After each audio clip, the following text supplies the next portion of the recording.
Bien, aujourd'hui, nous allons enchaîner avec un théorème qui est très important.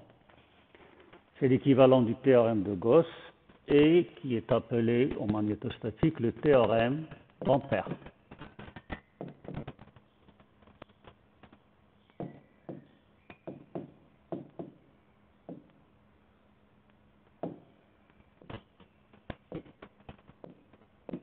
Ça doit être le paragraphe 6. Bien, dans ce théorème d'Ampère, nous allons l'énoncer en rappelant le théorème de Gauss. Je rappelle que le théorème de Gauss que vous avez vu en électrostatique, il dit que le flux du champ électrostatique E, créé par une distribution quelconque de charges à travers une surface fermée,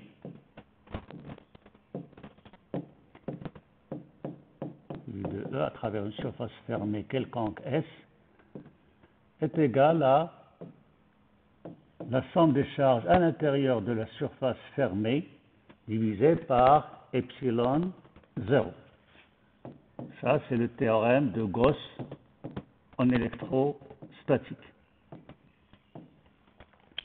Nous allons énoncer le théorème d'Ampère, qui est équivalent au théorème de Gauss, en se basant sur ce théorème et en faisant les correspondances que nous avons établies la dernière fois, à savoir qu'il faut remplacer les charges Q par des courants. La constante 1 sur epsilon 0 sera remplacée par mu 0. Le champ E sera remplacé par B, mais la surface fermée qui figure dans le théorème de Gauss, il sera remplacée par une courbe fermée. Une surface fermée, comme nous l'avons déjà mentionné, c'est une surface qui limite un volume, et une courbe fermée, c'est une courbe qui limite une surface, ou bien plusieurs surfaces, et une surface fermée vérifie le théorème de Green-Ostrogradski et la circulation sur une courbe fermée, et il vérifie le théorème de Stokes. Donc le théorème d'Ampère, il va s'énoncer de la manière suivante. Je remplace le flux à travers une surface fermée par la circulation à travers un contour fermé lambda. Le champ E sera remplacé par le champ B. Et bien sûr, le ds il sera remplacé par dl parce qu'il s'agit là d'une circulation, ce n'est pas un flux. Et il sera égal à la somme des courants qui sont à l'intérieur de la courbe, on dit qu'ils sont enlacés par la courbe, sur epsilon 0, ça sera remplacé par mu 0. 1 sur epsilon 0 sera remplacé par mu 0, ça constitue le théorème d'Ampère. Bien sûr, ça, ce n'est pas une démonstration, c'est juste une analogie. On n'a pas le temps de faire la démonstration, mais on va le prendre comme ça. On énonce le théorème d'Ampère de la façon suivante. La circulation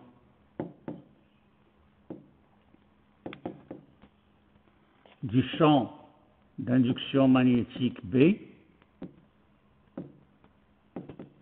le long d'un contour fermé,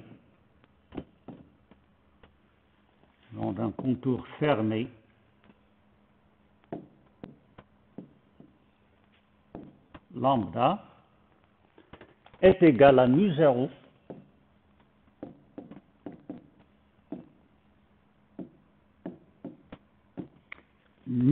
multiplié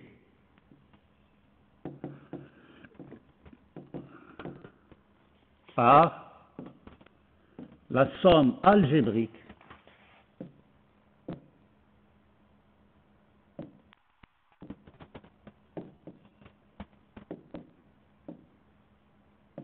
là je souligne aussi le mot algébrique parce que les courants ils peuvent être considérés comme positifs ou négatifs suivant leur sens, donc multiplié par la somme algébrique des courants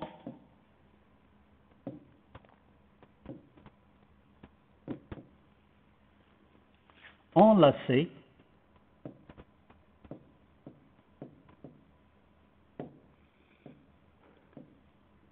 par le contour lambda, ou bien par, c'est-à-dire les courants qui traversent, c'est-à-dire les courants qui traversent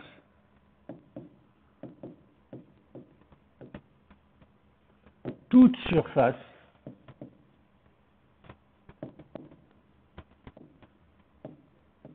qui s'appuie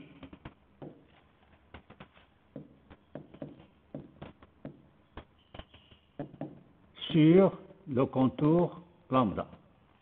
Donc toute surface dont les bords s'appuient sur le contour lambda, toute surface peut faire l'affaire, et donc on va considérer les courants qui traversent l'une de ces surfaces. On a une infinité, mais on va considérer n'importe laquelle de ces surfaces. Donc je répète, la circulation du champ B le long d'un contour fermé, donc le contour doit être fermé, lambda, est égal à μ0 multiplié par la somme algébrique des courants enlacés par le contour lambda.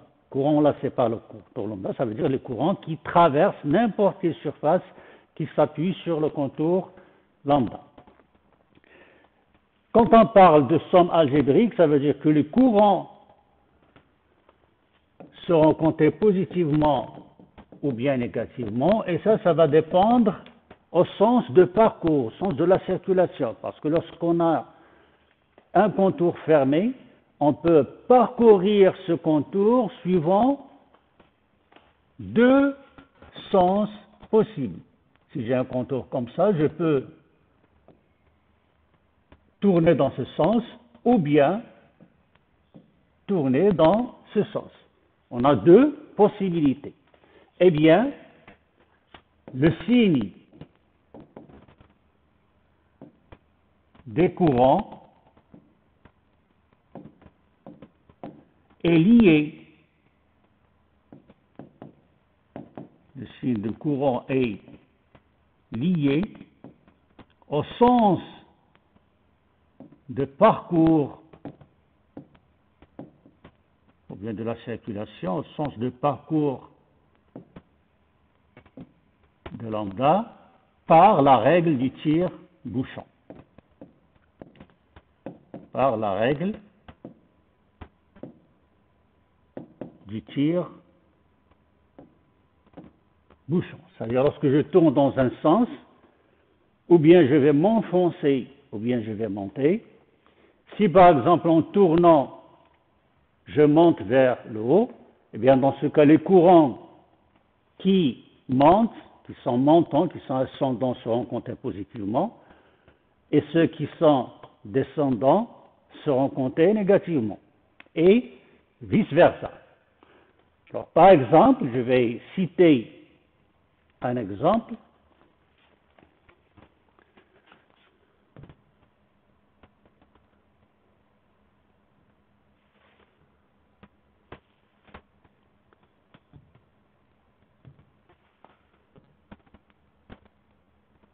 Je réduis d'abord ce que je viens d'écrire.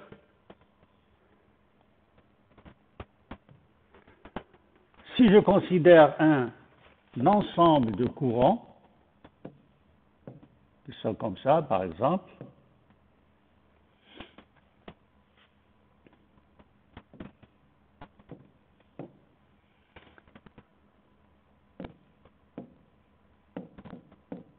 I1, I2, I3, I4 et I5. C'est par exemple, je choisis un contour donné qui est fermé, qui fait ça. Si je le choisis comme ceci, lambda, eh bien ça va dépendre du sens de parcours. Si par exemple je choisis comme sens de parcours le sens qui est comme ça, comme sens de parcours positif. Dans ce cas, je vais tourner dans ce sens.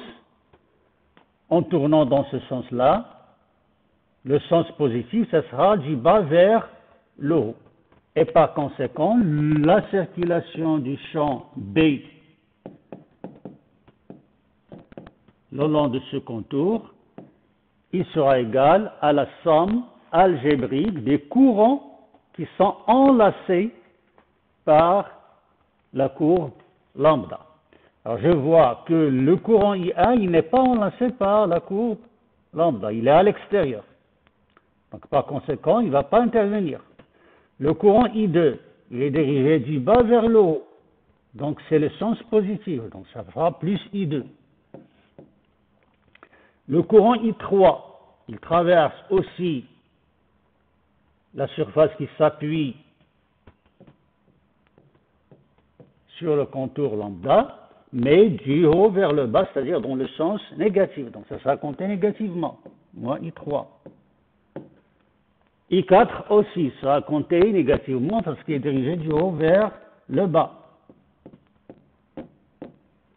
Et le I5, il ne sera pas pris en considération parce qu'il est à l'extérieur, il n'est pas enlacé par le contour fermé lambda.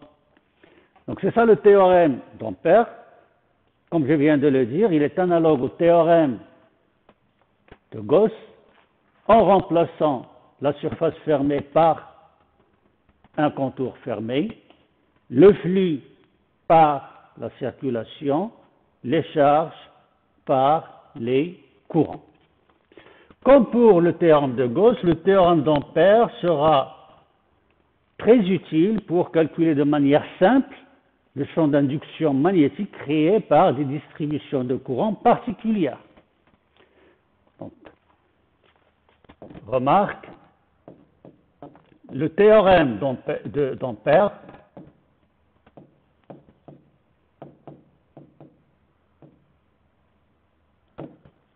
peut être utilisé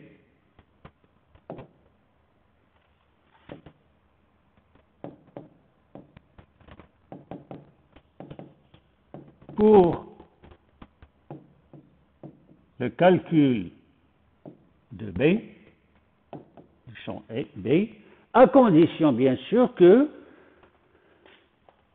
le calcul de la circulation soit facile, c'est-à-dire si on arrive à trouver un contour fermé lambda, si on arrive à trouver un contour fermé lambda, sur lequel il est facile de calculer la circulation de B.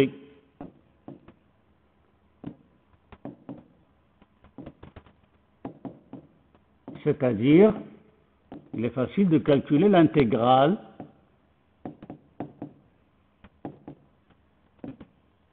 de B scalaire dl. Quand est-ce que cette intégrale est facile à calculer? Bien, elle sera facile à calculer si B et dl sont ou bien collinières ou bien perpendiculaires.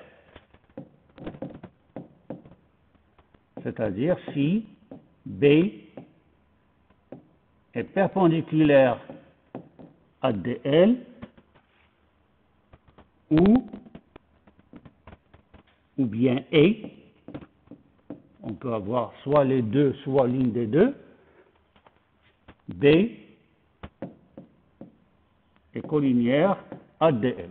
Et dans ce deuxième cas, c'est-à-dire dans la partie de dl où B, dans la partie de contour lambda où B est parallèle à dl, il faut en plus que B soit uniforme.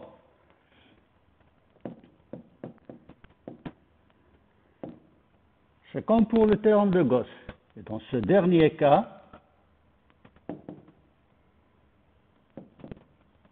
il faut aussi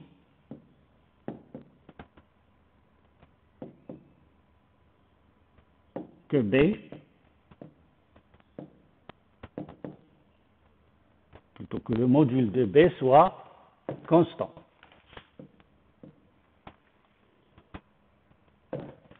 Que B soit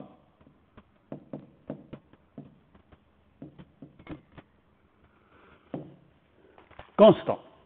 Eh bien, dans ce cas, qu'est-ce qui va se passer?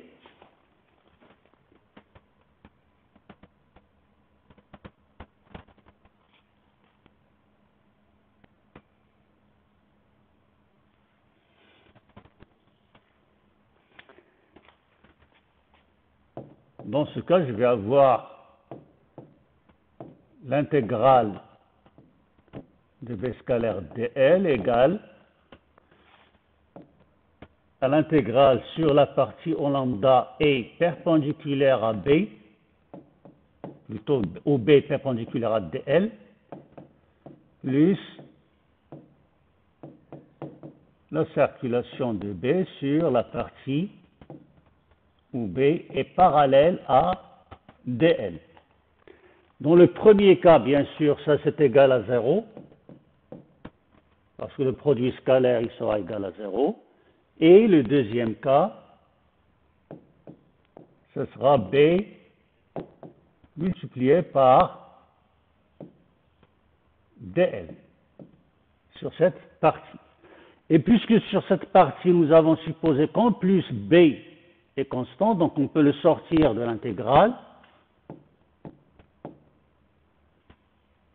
B est l'intégrale de dl sur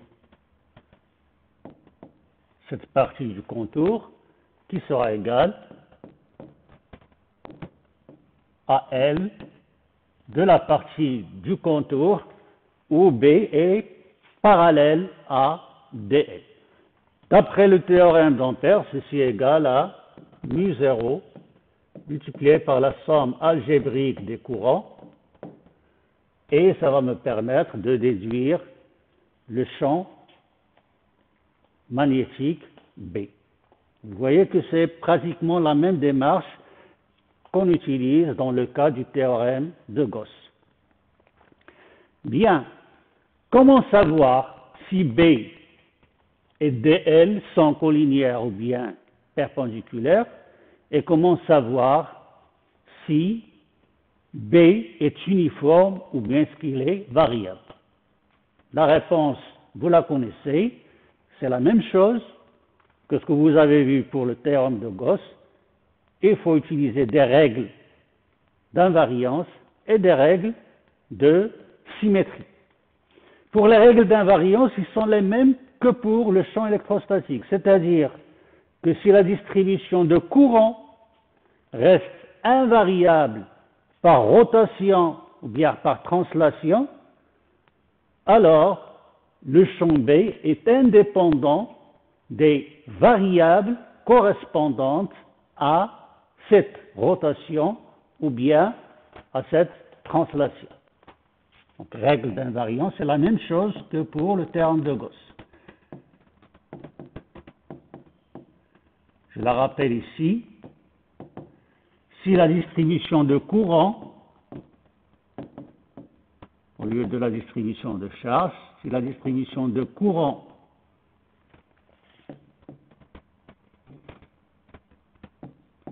est invariante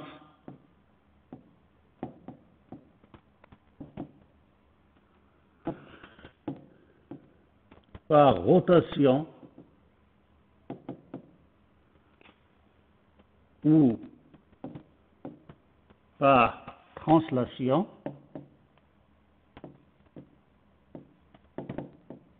alors le module de B est indépendant,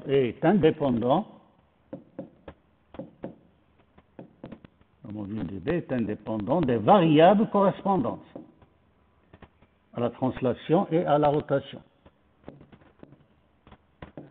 Des variables correspondantes. Ça, c'est la règle d'invariance. Pour les règles de symétrie, là, ça va changer par rapport à ce qu'on a vu pour le champ électrostatique, parce que le champ électrostatique, c'est un vrai vecteur, alors que le champ d'induction magnétique, c'est un pseudo-vecteur.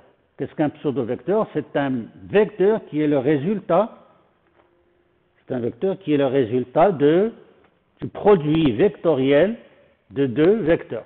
On sait que dans la loi de Biot-Savart, vous avez un produit vectoriel qui apparaît, donc le dB, c'est un pseudo-vecteur. Et la règle de symétrie pour les pseudo-vecteurs est la suivante.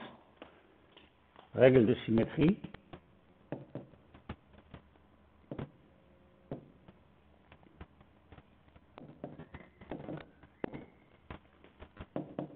Il y a une seule règle qui est importante. Si la distribution de charge, plutôt si la distribution de courant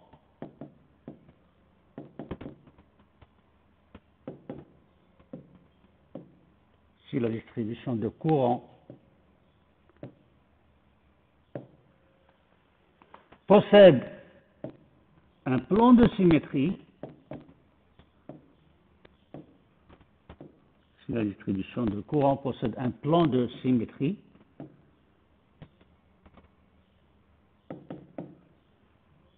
alors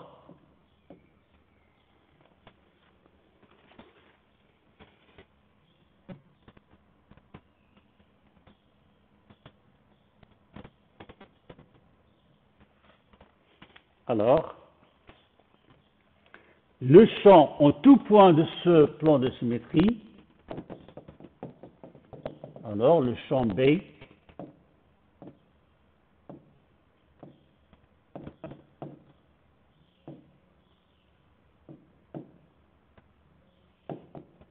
en tout point, alors le champ B en tout point de ce plan de symétrie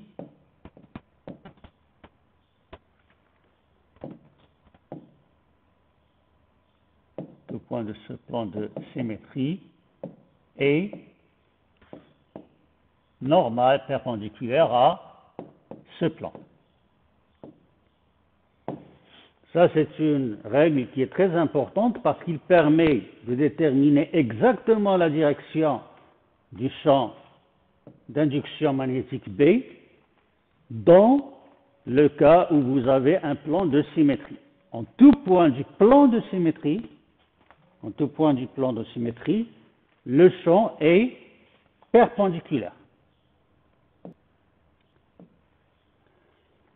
Bien alors, en utilisant les règles d'invariance et les règles de symétrie, on peut appliquer le théorème d'Ampère pour la détermination du champ d'induction magnétique pour un circuit filiforme. Nous allons traiter un exemple d'application qui va utiliser le théorème d'Ampère pour le calcul du champ d'induction magnétique. Alors, exemple d'application.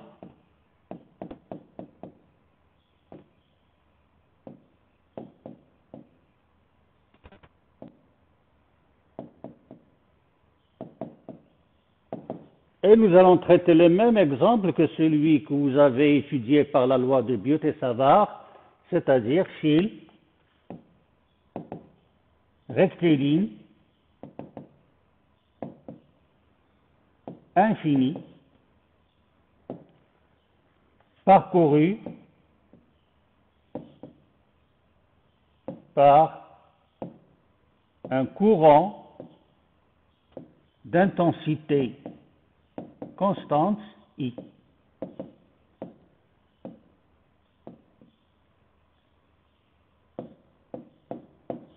On va chercher, par application du théorème d'Ampère, le champ créé par ce courant-là en un point M quelconque de l'espace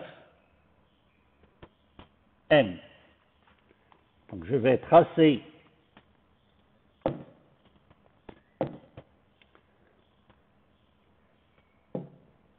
ce fil infini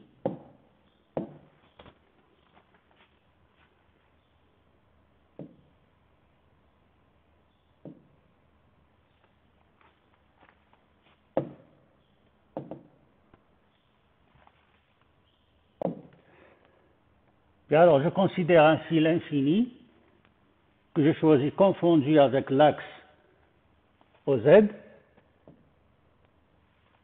et qui est parcouru par un courant d'intensité I. On choisit un point M quelconque de l'espace et on va essayer de déterminer le champ d'induction magnétique B au point M créé par ce fil infini parcouru par l'intensité I. Nous allons utiliser le théorème d'Ampère pour déterminer ce champ. Eh bien, pour cela, il faut d'abord se donner un système de coordonnées, un repère qui va nous permettre d'exprimer le champ B, et bien sûr que vu la forme géométrique de la distribution, la base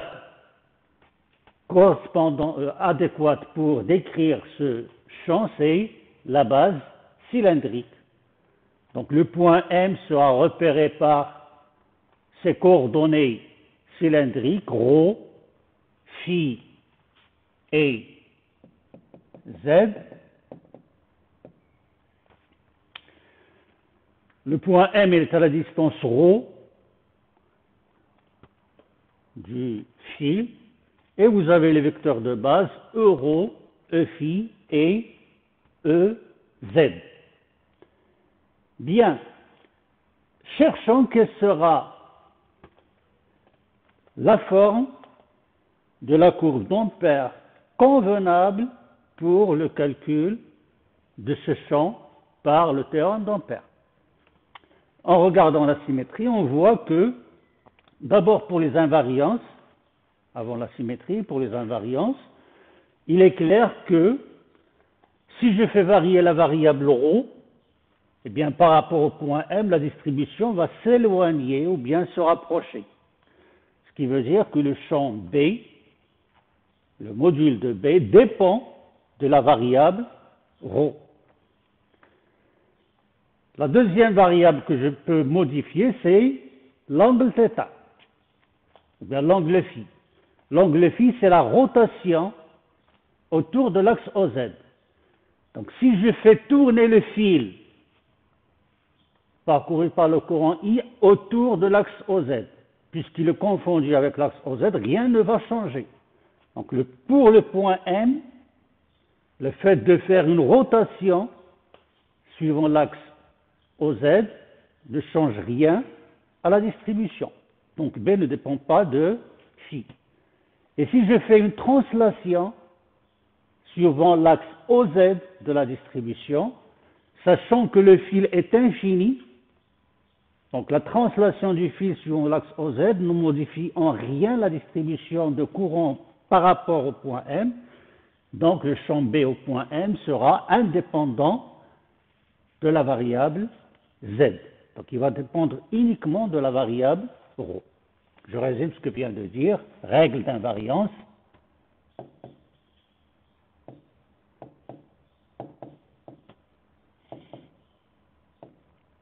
La distribution de courant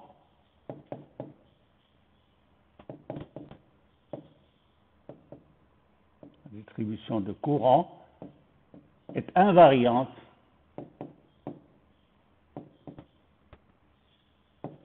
par rotation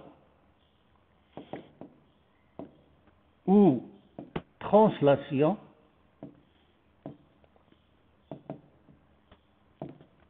suivant l'axe OZ. Ce qui implique que le champ B au point M ne dépend ni de phi ni de Z. Donc il va dépendre uniquement de la variable ρ. Donc B au point M, il dépend de ρ.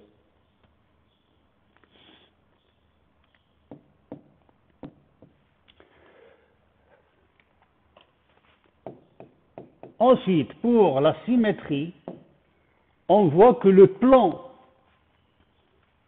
que tout plan qui contient l'axe OZ, c'est-à-dire qui contient le fil, est un plan de symétrie. Donc, en particulier, le plan qui contient le point M et l'axe OZ est un plan de symétrie. Le plan qui contient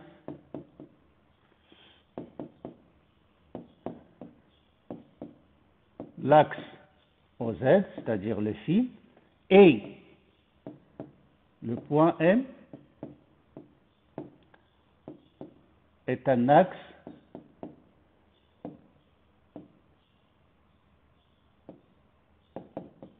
de symétrie. C'est le plan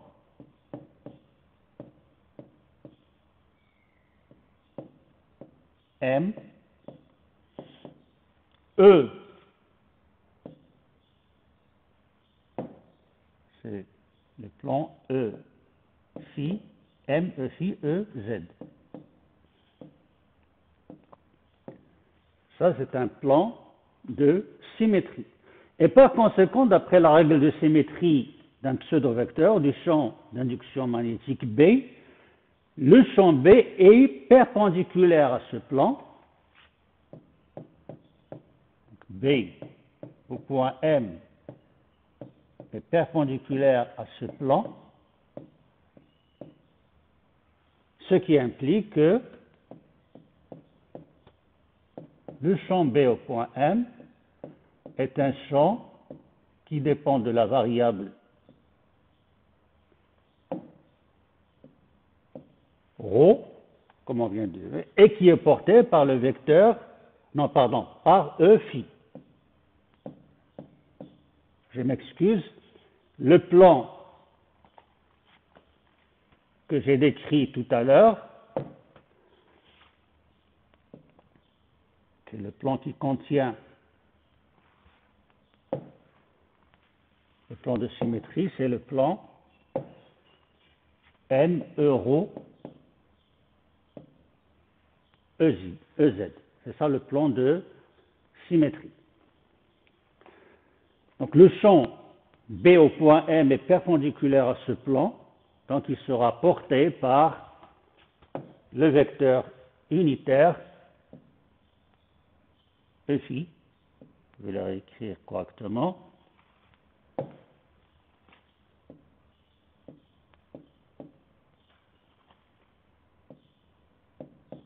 Il dépend de la variable ρ, mais il est porté par le vecteur E phi. Après avoir déterminé les règles d'invariance et de symétrie, eh bien maintenant je vais passer à l'application du théorème d'Ampère.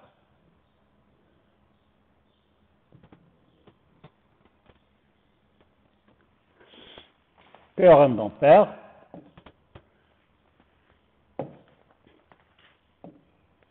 Circulation le long du contour lambda B dl égale à mu0, la somme des courants qui traversent toute surface qui s'appuie sur le contour lambda. Alors, quel est ce contour lambda? Comment je vais le choisir? Eh bien, ce contour lambda, on va le choisir de façon à ce que il sera possible de calculer facilement cette intégrale, cette circulation B scalaire dl, dans laquelle il faut que B soit constant sur la partie où B et dl sont collinéaires. Alors, quand est-ce que B est uniforme? D'après ce que je viens de voir, B ne dépend que de ρ. Donc B sera constant lorsque ρ est constante. Donc si je maintiens ρ constant et je fais varier la variable phi, je sais que phi varie entre 0 et 2π. En maintenant ρ constant et en faisant varier l'angle phi de 0 à 2π, eh bien on va décrire un cercle qui passe par le point M, dont l'axe est l'axe OZ et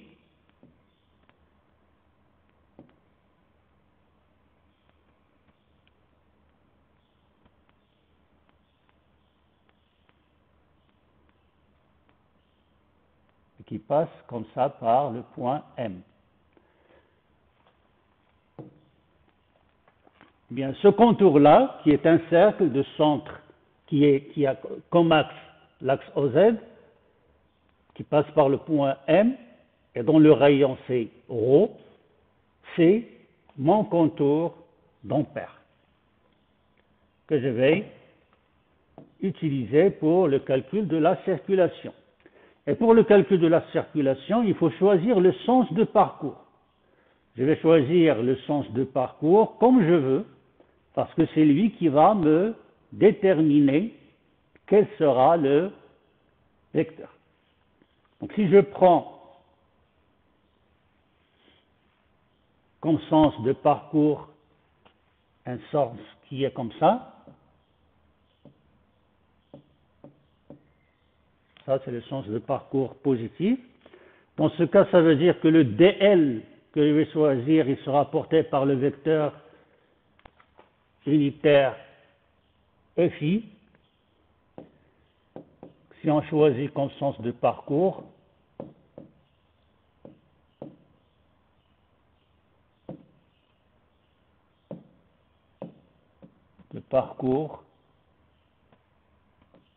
celui indiqué sur le schéma,